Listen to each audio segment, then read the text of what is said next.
Hello students, कैसे हैं आप सब लोग। उम्मीद करती हूँ सब अच्छे होंगे और स्वस्थ होंगे। मैं Meena Rana ICT virtual class में आपका स्वागत करती हूँ।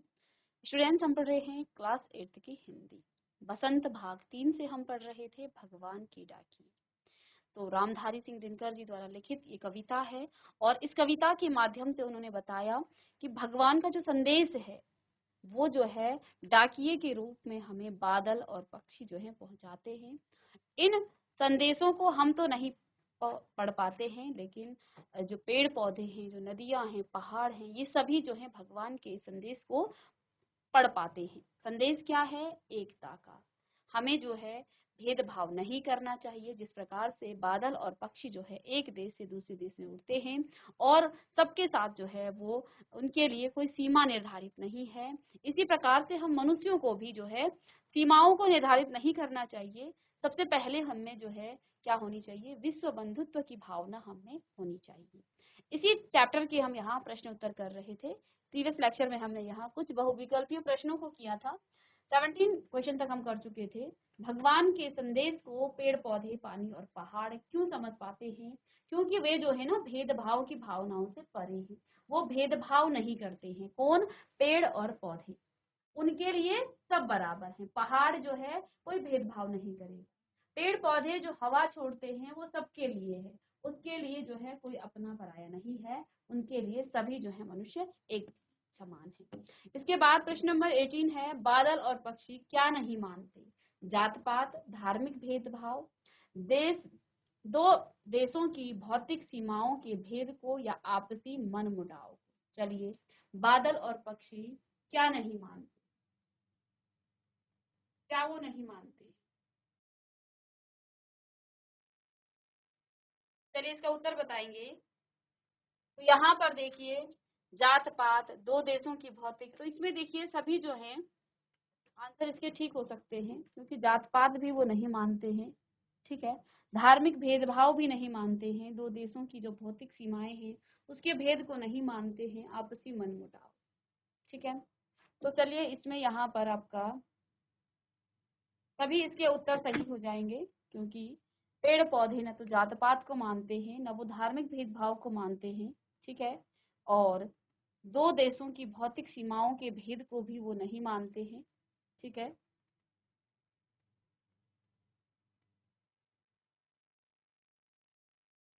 यहाँ पर देखिए प्रश्न नंबर 19, WWW का अर्थ है world wide web, world wide wide web, world web wide या वर्ल्ड वाइड वेब। तो क्या इसका अर्थ हो जाएगा? प्रश्न नंबर 19 का ये इम्पोर्टेंट क्वेश्चन है। तो इसका अर्थ है, यहाँ पर इसका मीनिंग है, अर्थ है वर्ल्ड वाइड वेब। ठीक है, तो इसको जरूर लिखें।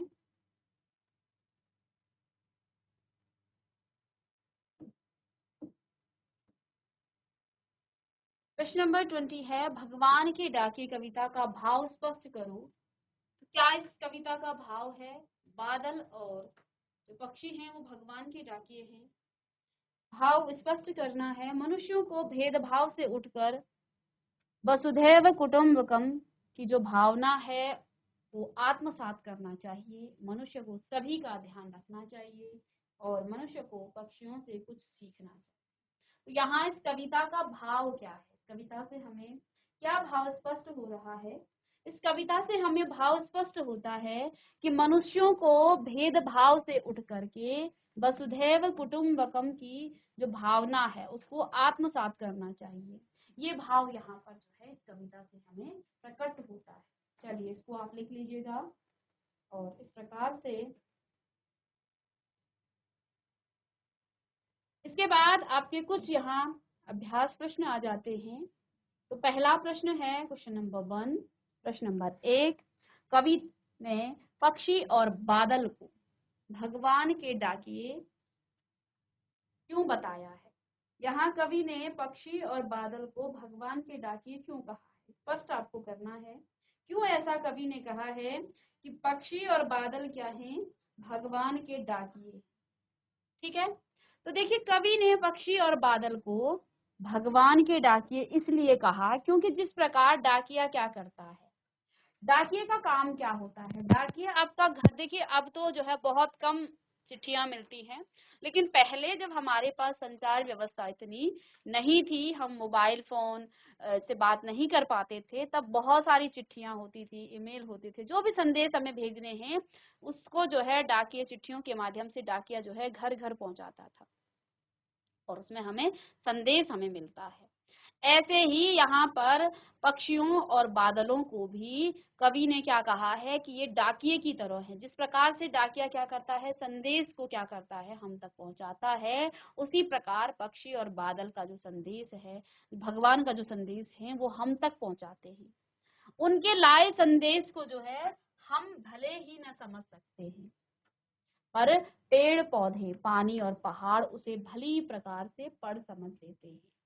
जिस तरह बादल और पक्षी दूसरे देश में जाकर भी भेदभाव नहीं करते, उसी तरह हमें भी आचरण करना चाहिए। तो यहाँ पर जिस प्रकार देखिए बादल क्या करता है, ऐसा क्यों कहा है बादलों और पक्षियों को? पक्षी जो है जब आसमान में उड़ता है उसके लिए कोई सीमा निर्धारित नहीं है, वो एक देश से दूसरे देश तक जो है जाता है, उसके लिए कोई सीमा नहीं है। बादल क्या करते हैं, हमारे देश का जो पानी है वो भाप बनकर अन्य देशों में जाकर के वो पानी के रूप में बरसता है। तो बादल के लिए भी कोई सीमा नहीं है। लेकिन हम मनुष्य क्या करते हैं, भाई ये हमारा देश है, ये उनका देश है, ये हमारी सीमाएं हैं। तो यहाँ पर जो है इस कविता में कवि क्या कहते हैं कि ये हमें भगवान का संदेश देते हैं कि हम जो हैं क्या करें, सभी एक होकर रहें। हमारे लिए कोई सीमाएं नहीं है, सभी जो हैं भगवान के बंदे हैं। तो सभी को जो है एक जो है विश्व बंधुत्व की जो भावना है वो हमारे मन में होनी चाहिए। इसलिए यहाँ पर उन्होंने क्या कहा है, ये बादल और पक्षी हैं, ये भगवान के डाकिये हैं, क्योंकि इनके लिए कोई भेदभाव नहीं है। तो भगवान हमें यही संदेश दे रहे हैं कि कोई भेदभाव मत रखिए, किसी जाति के आधार पर, धर्म, क्षेत्र, इसके आधार पर जो है आपको कभी भी भेदभाव नहीं करना चाहिए। लेकिन हम मनुष्य इसे समझ नहीं पाते हैं, जबकि बादल और पक्षी जो है इस संदेश को लेकर आते हैं और पेड़ पौधे इसे समझ जाते हैं, पहाड़ और नदियां इसे समझ जाते हैं, लेकिन मनुष्य इसे समझना नहीं चाहता है। चलिए लिखेंगे इसे।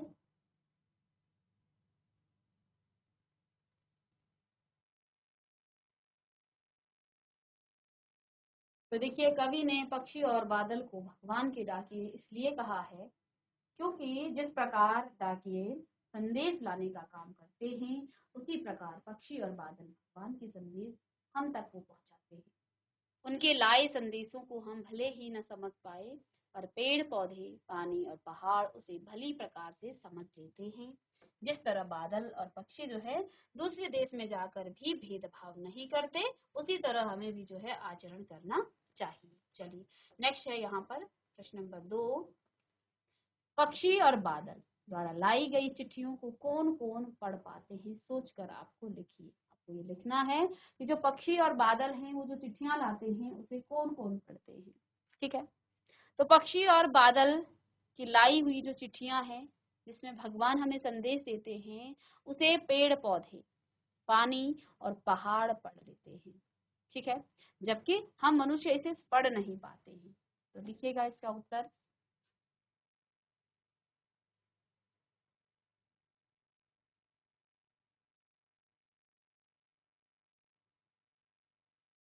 किन पंक्तियों का यहाँ पर किन पंक्तियों का भाव है?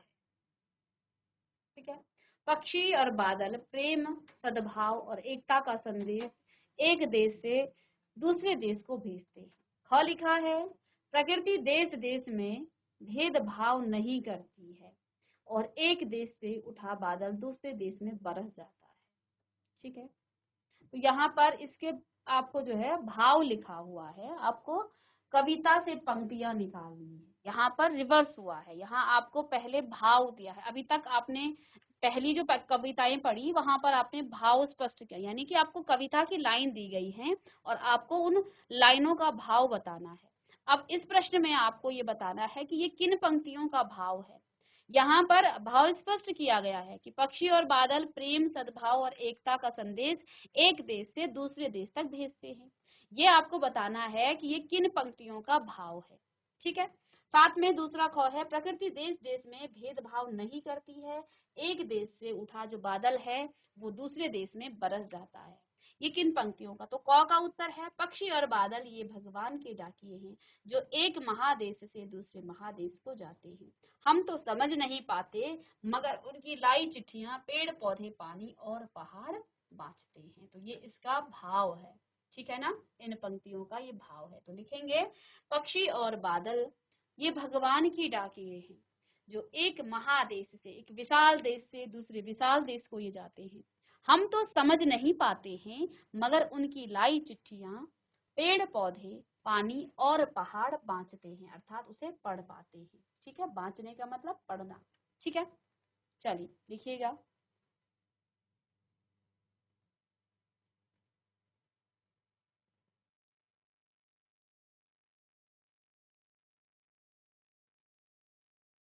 पक्षी और बादल ये भगवान के डाकिए हैं जो एक महादेश से दूसरे महादेश को जाते हैं। हम तो समझ नहीं पाते हैं मगर उनकी लाई चिट्ठियां पेड़ पौधे पानी और पहाड़ बांचते हैं, अर्थात वो पढ़ते हैं। दूसरा भाव यहाँ पर ख क्या लिखा था कि प्रकृति देश देश में भेदभाव नहीं करती है, एक देश से उठा बादल। देखिए इन पंक्तियों का जो भाव है वो क्या था? फर्स्ट में पक्षी और बादल ये भगवान के डाकिए हैं जो एक महादेश से दूसरे महादेश को जाते हैं। हम तो समझ नहीं पाते मगर उनकी लाई चिट्ठियां पेड़ पौधे पानी और पहाड़ जो है बांचते हैं। ये भाव है किसका? पक्षी और बादल, प्रेम। ये भाव है इन पंक्तियों का कि पक्षी और बादल जो है प्रेम सद्भाव और एकता का संदेश एक देश से दूसरे देश को भेजते हैं। दूसरा यहाँ पर लिखा है कि प्रकृति देश देश में भेदभाव नहीं करती है। ये भाव किन पंक्तियों का है? एक देश से उठा जो बादल है वो दूसरे देश में बरस जाता है। क्या प्रकृति ये भेदभाव करती है कि ये जो है भारत का पानी है, ये भारत की नदी का पानी है, ये वहां जाकर के पाकिस्तान में या अन्य हमारे जो पड़ोसी देश हैं उनमें जाकर के ये नहीं बरसेगा? ये जो है सभी जगह जो है एक समान रूप से वो क्या करता है? बारिश करता है। तो ये प्रकृति का संदेश है, भगवान का संदेश है कि आप जो है आपसी भेदभाव मत कीजिएगा क्योंकि भगवान के लिए सब बराबर है। ठीक है, प्रकृति जो है सबको बराबर देती है। अब ख का ये किन पंक्तियों का भाव है? देखो ख में है और एक देश का भाप दूसरे देश में पानी बनकर गिरता है। और एक देश का जो भाप है, भाप यानी वाष्प, वो दूसरे देश में पानी बनकर गिरता है। प्रकृति से जो है, प्रकृति किसी के साथ भेदभाव नहीं करती है। चलिए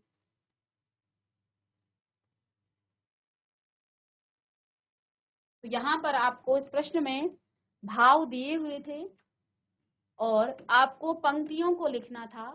जिन कविता की वो पंक्तियां लिखनी है जिनका ये भाव है। ठीक है,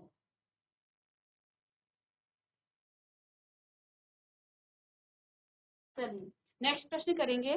प्रश्न नंबर 4, क्वेश्चन नंबर 4। चलिए प्रश्न नंबर 4 है पक्षी और बादल की चिट्ठियों में पेड़ पौधे पानी और पहाड़ क्या पढ़ पाते हैं? देखो पक्षी और बादल की जो चिट्ठियां हैं, अब यहाँ पर क्या कहा कि ये जो पक्षी और बादल हैं ये भगवान का संदेश लेके आते हैं। देखो यहाँ पर कवि ने कहा कि हम तो इसे समझ नहीं पाते हैं लेकिन पेड़ पौधे पानी और पहाड़ ये जो हैं इसको बांचते हैं, अर्थात इसे वो पढ़ते हैं। क्या पढ़ते हैं? क्या लिखा है इस चिट्ठियों में? चिट्ठियों में कुछ ना कुछ लिखा होगा। ये क्या है? इसका यहाँ पर आपको उत्तर देना है। तो यहाँ कवि का कहना है कि जो पक्षी और बादल हैं ये भगवान के डाकिए हैं। जिस प्रकार से डाकिया घर घर चिट्ठियां पहुंचाता है, हमारे अपनों के संदेशों को हम तक पहुंचाता है, ऐसे ही ये जो पेड़ और ये पक्षी और बादल हैं ये भी डाकिए की तरह काम करते हैं। जिस प्रकार डाकिये संदेश लाने का काम करते हैं उसी प्रकार पक्षी और बादल भी भगवान का संदेश लाने का काम करते हैं। पक्षी और बादल की जो चिट्ठियां हैं उसमें पेड़ पौधे पानी और पहाड़ भगवान के भेजे। अब क्या क्या संदेश भगवान हमें भेज रहे हैं कि हमें एकता के साथ सद्भावना का संदेश को वो पढ़ते हैं। क्या? हमें एकता और सद्भावना के संदेश को वो पढ़ते हैं।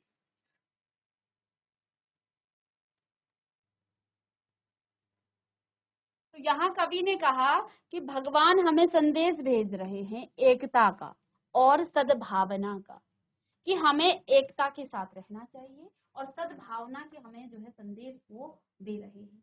जिनको पक्षी और बादल पढ़ पाते, पेड़ और पौधे और जो नदी है वो पढ़ पाती है, जो पानी है वो पढ़ पाती है। यहाँ कवि ने कहा कि इस पर हमें अमल करते नदियां सम्मान भाव से, यानी कि संदेश को पढ़ करके नदियां क्या करती हैं, सम्मान भाव से सभी लोगों में अपने पानी को बांटती है।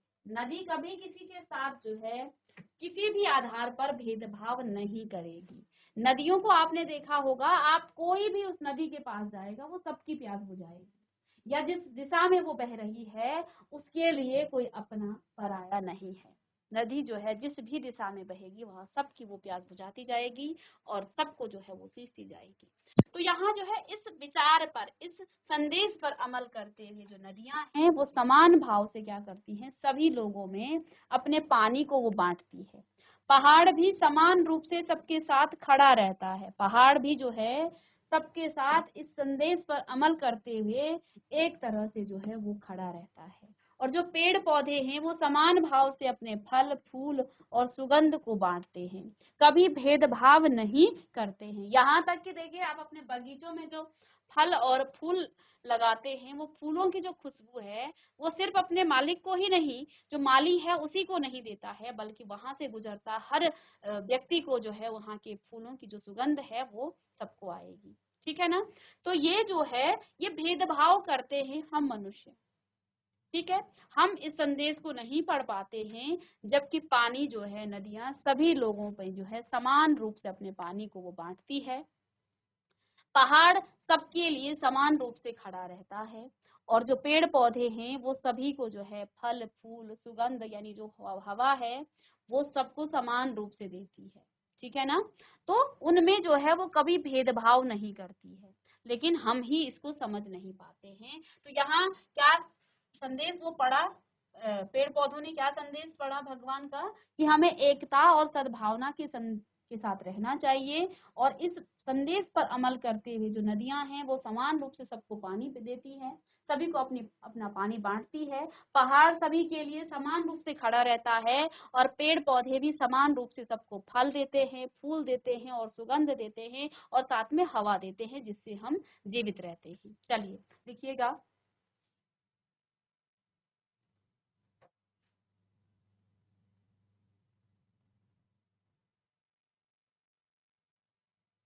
चलिए नेक्स्ट प्रश्न है इसके बाद, प्रश्न नंबर 5। एक देश की धरती दूसरे देश को सुगंध भेजती है, कथन का यहाँ पर भाव स्पष्ट करना है। कवि ने कहा कि एक देश की जो धरती है वो दूसरे देश को सुगंध भेजती है। ऐसा क्यों कहा है, इसका भाव स्पष्ट करना है। ऐसा कवि ने क्यों कहा कि एक देश की जो धरती है वो दूसरे देश को सुगंध भेजती है, इसका भाव यहाँ पर आपको स्पष्ट करना है। तो देखिए, एक देश की जो धरती है वो अपने सुगंध व प्यार को पक्षियों के माध्यम से दूसरे देश को भेजकर सद्भावना का संदेश भेजती है। धरती अपनी भूमि में उगने वाले फूलों की जो सुगंध है उसको जो है हवा से, पानी को जो है बादलों के रूप में भेजती है। हवा में उड़ते हुए पक्षियों के पंखों पर प्रेम प्यार की जो सुगंध है उसको तैर कर दूसरे देश तक वो पहुंच जाती है। इस प्रकार से एक देश की जो धरती है वो दूसरे देश को सुगंध भेजती है। ठीक है, चलिए इसका उत्तर लिखेंगे कि एक देश की धरती अपने सुगंध व प्यार को पक्षियों के माध्यम से दूसरे देश को भेजकर सद्भावना का संदेश। धरती अपनी भूमि में उगने वाले फूलों की सुगंध को हवा से, पानी को बादलों के रूप में भेजती है। हवा में उड़ते हुए पक्षियों के पंखों पर प्रेम प्यार की सुगंध तैरकर दूसरे देश तक जाती है। इस प्रकार से एक देश की धरती दूसरे देश को सुगंध भेजती है। एक देश की जो धरती है वो दूसरे देश को सुगंध भेजती है। चलिए कर लिखिएगा जल्दी से।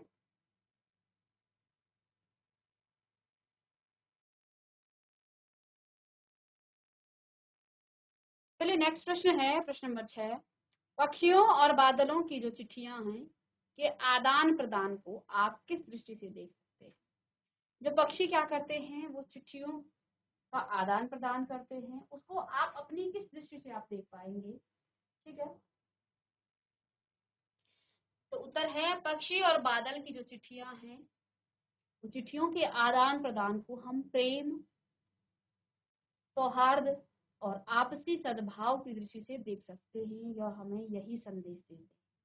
ये जो चिट्ठियां हैं, ये हमें क्या भेज रही हैं? वो प्रेम का संदेश दे रही हैं, सौहार्द और आपसी सद्भाव की दृष्टि से हम इसे देख सकते हैं। यह हमें यही संदेश देते हैं। चलिए इसको लिखिएगा।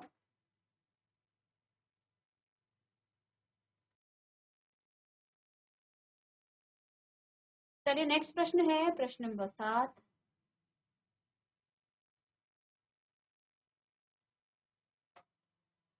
चलिए, अब ये जो प्रश्न है ये आपकी कविता से हट, लेकिन है आपकी कविता से संबंधित ही। आज विश्व में कहीं भी संवाद भेजने और पाने का एक बड़ा साधन इंटरनेट है।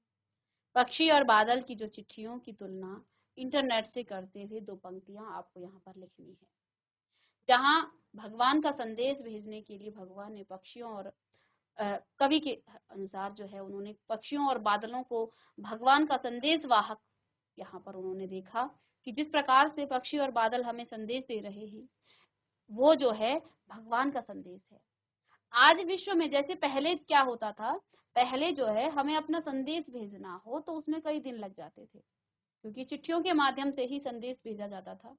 लेकिन आज ऐसा नहीं है। इंटरनेट ने जो है आज बहुत जो है इतना एक सेकंड में हम जो है अपना संदेश भेज सकते हैं और हर व्यक्ति के पास ये सुविधा है और ये सब हो पाया है इंटरनेट की वजह से। तो आपको जो है पक्षी और बादल की जो चिट्ठियां हैं उसकी तुलना इंटरनेट से करते हुए यहाँ पर पक्षियों का जो पंक्तियां लिखनी है, 10 पंक्तियां लिखनी है। तो देखिए, पक्षी और बादल प्रकृति के अनुसार काम करते हैं, किंतु इंटरनेट मनुष्य के अनुसार काम करते हैं। बादल का कार्य जो है प्रकृति प्रेमी को प्रभावित करती है, किंतु इंटरनेट विज्ञान प्रेमी को प्रभावित करती है। पक्षी और बादल का कार्य धीमी गति से होता है, किंतु इंटरनेट का जो कार्य है वो तीव्र गति से होता है। इंटरनेट एक व्यक्ति से दूसरे व्यक्ति तक बात पहुंचाने का ही सरल और तेज माध्यम है। इसके द्वारा हम किसी भी व्यक्तिगत कार्यों को या रायों को जान सकते हैं, किंतु पक्षी और बादल की जो चिट्ठियां हैं हमें भगवान का संदेश देते हैं।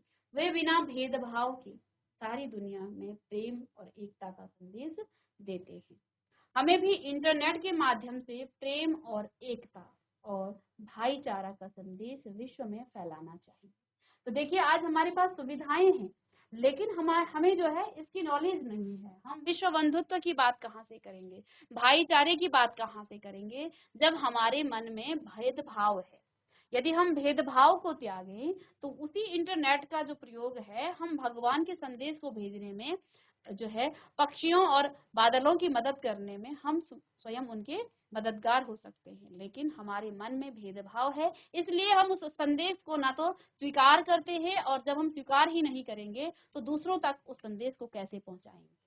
तो यहाँ इंटरनेट जो है बहुत अच्छा साधन है, जिसके द्वारा हम जो है क्या कर सकते हैं, अपने संदेशों को दूसरों तक पहुंचा सकते हैं। ठीक है, लेकिन इंटरनेट जो है मनुष्यों के अनुसार काम करता है, जबकि ये बादल और पक्षी ये प्रकृति प्रेमी हैं और ये प्रकृति के अनुसार चलते हैं, भगवान का संदेश हम तक पहुंचाते हैं। इंटरनेट से आप जो है तीव्र गति से इसका काम होता है, लेकिन बादल और पक्षियों का काम धीरे धीरे होता है। लेकिन ये जो है एक अच्छा संदेश पहुंचता है और इससे जो है हमारी पूरे वातावरण में पॉजिटिविटी फैल जाती है, क्योंकि भगवान का संदेश अच्छा ही होगा और उससे जो है सभी को फायदा होगा। ठीक है, प्रश्न नंबर 8 है, हमारे जीवन में डाकिये की भूमिका क्या है। इस विषय पर आपको 10 वाक्य। ये प्रश्न भी आपका इस कविता से हटके है, संबंधित इसी से है, क्योंकि डाकिये की बात हुई है। तो यहाँ पर आपको डाकिये के बारे में लिखना है कि डाकिया हमारे जीवन में उसकी क्या भूमिका है। तो देखिए, डाकिया भारतीय सामाजिक जीवन की एक आधारभूत कड़ी है।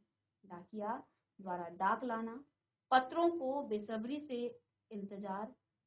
पत्रों का जब है पहले क्या होता था, बेसब्री से इंतजार होता, डाकिये से पत्र पढ़वाकर उसका जवाब लिखवाना इत्यादि तमाम महत्वपूर्ण पहलू थे। पहले लोग जो हैं पढ़े लिखे नहीं थे, तो लोग क्या करते थे, जो डाकिया आपका पत्र आपके घर में लेके आ रहा है, उसी से जो है पहले उस पत्र को पढ़वाते थे और बाद में उसी से लिखवाते थे और फिर उस पत्र को वो भेज देते थे, अपना संदेश जो है फिर से वहां से भेजते थे। जिन्हें नजरअंदाज नहीं किया जा सकता है, उसके परिचित सभी तब के लोग हैं। हमारे जीवन में डाकिये की भूमिका अत्यंत महत्वपूर्ण है। भले ही अब जो है कंप्यूटर और ईमेल का जमाना आ गया है, पर डाकिया का जो महत्व है वो अभी भी उतना ही बना हुआ है जितना पहले था। अन्य देशों में home to home delivery home to home delivery को खत्म करने की तरफ जो है कदम बढ़ाए गए हैं या इसे सुविधा शुल्क से जोड़ दिया गया है। वही भारतीय डाकिया आज भी सुबह से शाम तक चलता ही रहता है। डाकिया कम वेतन पाकर भी अपना काम अत्यंत परिश्रम और लगन के साथ संपन्न करता है। उसके लिए गर्मी, जाड़ा और बरसात का जो मौसम है वो समान करते हुए वो समाज की सेवा करता है। वो सभी का सामना करता है। किसका? गर्मियों में भी वो चलता रहता है, जाड़े में और बरसात में वो चलता है और समाज की वो सेवा करता है। भारतीय डाक प्रणाली की गुडविल बनाने में जो है उसका सर्वाधिक योगदान माना जाता है। ठीक है, तो अभी भी देखिए इसका महत्व खत्म नहीं हुआ है। जो हमारी इम्पोर्टेंट डाक होती है, जिसको जैसे हमारी जो सरकारी काम कार्य के, जैसे किसी का लेटर आता है, गवर्नमेंट से किसी की नौकरी लगती है, तो तब जाकर के आपको जो है सीधे ये पत्रों के माध्यम से आपको जो है यहाँ से जो कॉल लेटर है, ये सभी चीजें जो है डाकिया ही आप तक पहुंचाता है। तो देखिए सुविधाएं आई हैं, इंटरनेट भी आया है। हम पर्सनली किसी को जो है संदेश भेजते हैं, लेकिन जो सरकारी काज काम होते हैं वहां पर अभी भी डाकिये का उतना ही महत्व है। ठीक है, तो इस प्रश्न को आप अपने शब्दों में भी लिख सकते हैं, हो सकता है आप और अच्छा उत्तर लिखें। ठीक है, तो इस प्रकार से ये जो आपका भगवान के डाकिये ये जो कविता थी ये आपकी कंप्लीट हुई। रामधारी सिंह दिनकर जी ने ये लिखी है। और मिलते हैं नेक्स्ट लेक्चर में एक नए टॉपिक के साथ। तब तक के लिए thank you and have a nice day.